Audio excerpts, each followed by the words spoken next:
Coffee হাউসের সেই আড্ডাটা আর নেই, আজ আর নেই। কোথায় হারিয়ে গেল সোনালি বিকেলগুলো সেই আজ আর নেই। লা লা লা লা লা লা লা লা লা লা লা লা লা লা।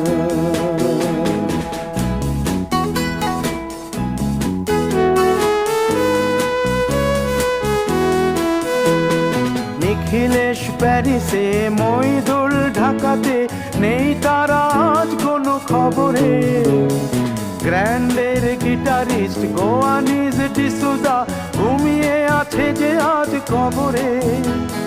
কাকে যেন ভালোবেসে আঘাত পেয়ে যে শেষে পাগলা গারদে আছে রমা রায়। অমলটা ধুঁকছে দুরন্ত ক্যান্সারে।